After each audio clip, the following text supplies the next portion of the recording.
So ang gagawin natin, lalagyan muna natin to ng condensed milk. So ayan, pwede kayo dito gumamit ng syrup na sugar, pero sa ating gamitin natin is condensed lang. Meron ko dito 5 pirasong itlog. So ang gagawin ko, paghihiwalayin ko lang yung egg yolk saka yung egg white. Bali yung 3 egg yolk dito. Dito yung 2. So ganito lang.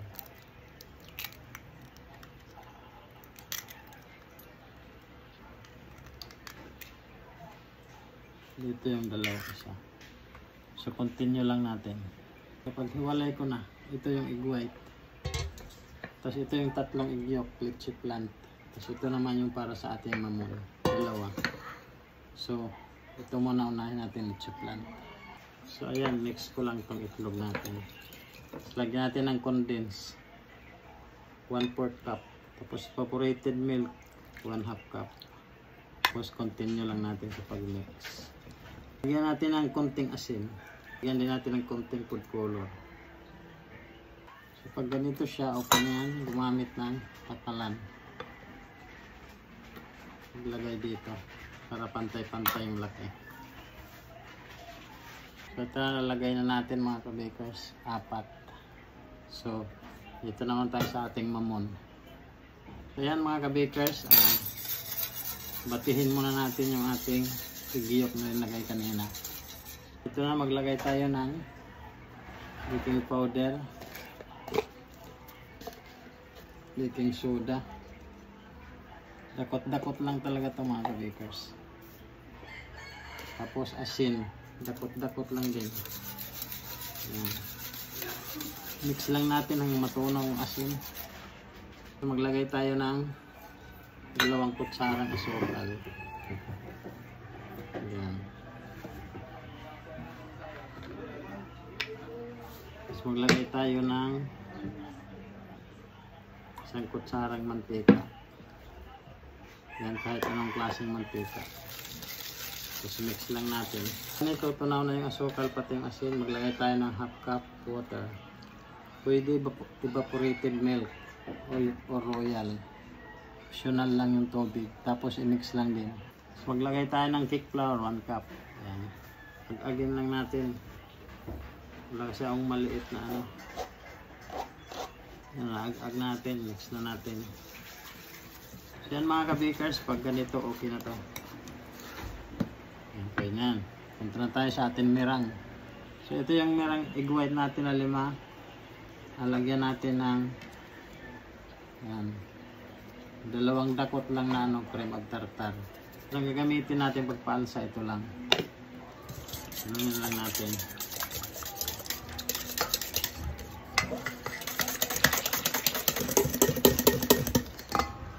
Siya, kung mapapansin nyo, umalsa na siya.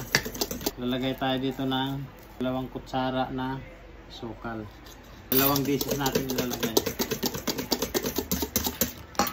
Ito na yung pangalawang asukal. Pansin nyo, lumalapot na siya. So ito na siya mga ka-bakers. Okay na to. Isaw lang siya konti. Lagay natin dito. Lagay ko na, mix ko na. Gamit ang kutsara. So pag ganito, okay na siya. So ang gawin natin, ilagay natin dito. Medyo lusaw siya mga ka-bakers, pero okay lang yan. So may tira pa, lagay na natin to sa ating. Ito natin sisululutuin. Bali 3 lang ang laman. So ito, gawa na lang natin ang paraan. Tapos lagyan natin ito ng tubig. Ito natin siya lulutuin mga ka-bakers. Yan ay lang para balance.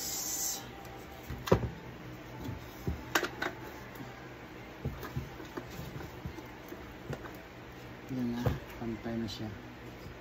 Siya, nalagyan ko ng tubig, 2 cup. Ngayon salang ko na to. So yan na.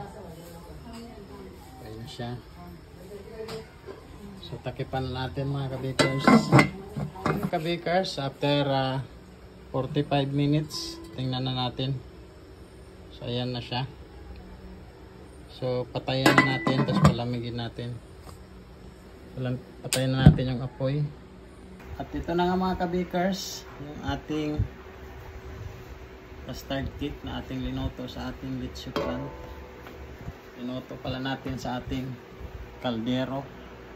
Ayan, kunin na natin isa-isa.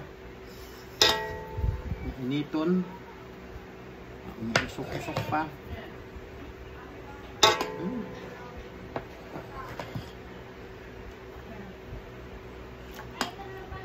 So ayan mga kabakers, tanggalin muna natin to. So ayan mga kabakers, tatanggalin na natin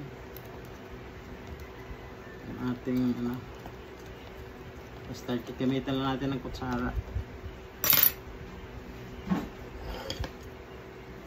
Tubig. Yan, tapos taob lang natin pag ganyan. So ito na nga siya mga kabakers. Yan ganito, tanggal na natin. So tanggalin ko lang lahat.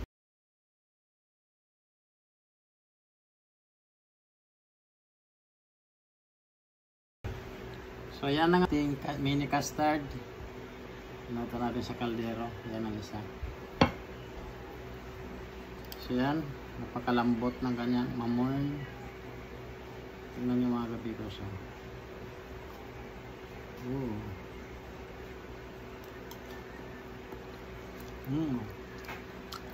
Yan ang gawa ng cake.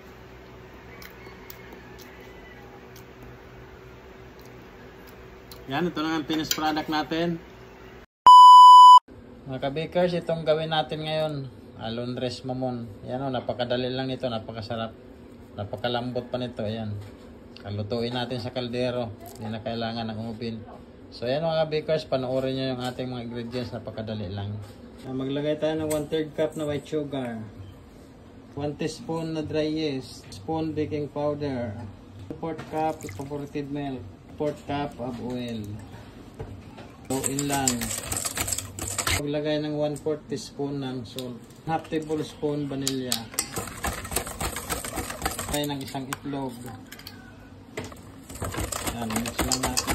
Lagay tayo ng 1 cup of water. Tapos mix natin ulit. So pag tunaw na yung asukal, maglagay tayo ng 1 cup ng all-purpose. Pero bago nyo ilagay, kailangan naka-ano siya, naka-stream. Mix lang talaga natin mabuti para mas maganda yung mixture ng ating amon. So yan, pag ganito, okay na to. Ilagay na natin sa ating molder. Yan, lalagyan ko lang yan ng margarine para hindi siya didikit. Pwede man lagyan din na nyo lang ng shortening.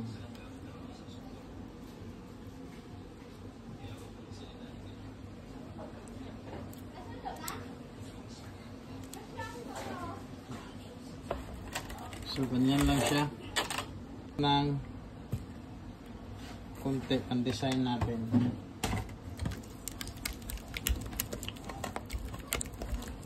Pink naman itong pan-design natin, pink.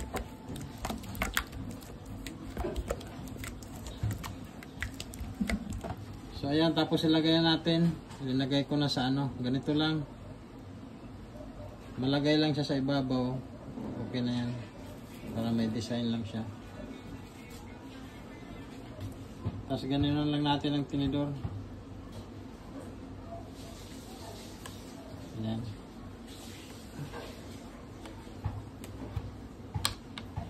Yan, i-rest natin ng 5 minutes bago natin lutuin. Yan mga kabakers, dito natin siya lulutuin. Yan, salang natin yung ating kaldero. Linagyan ko lang ng foil yung niya takip kasi tumutulo yung pawis niya. Kaya linagyan ko ng foil para wala, hindi na siya magtulo yung pawis sa punta sa loob. So pagkalipas ng 5 minutes, lutuin na natin. Yan. Initin muna natin yung ating kaldero bago natin ilagay yung ating ayan, laundries. Yan mga kabakers, mainit-init na siya. Ilagay natin, dahan-dahan lang baka tayo ay mapasok. So yan, update ko na lang kayong ilang minutes siya bago maluto.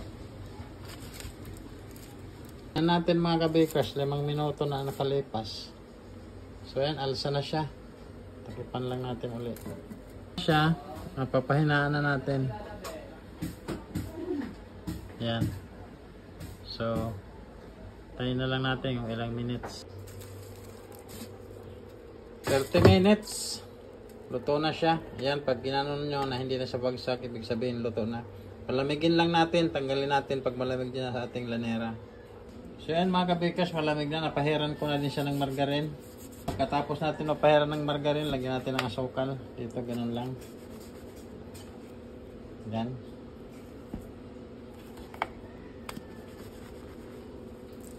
Yan, ganyan lang. Tapos i-slice natin. I-slice natin.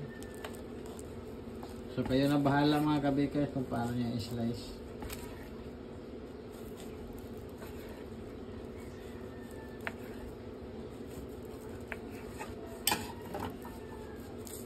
Ito na, mayroon tayong merienda. Napakasarap na mamon. Napakalambot. Ito na yung finished product mga kabikers. Thank you for watching. Bye bye.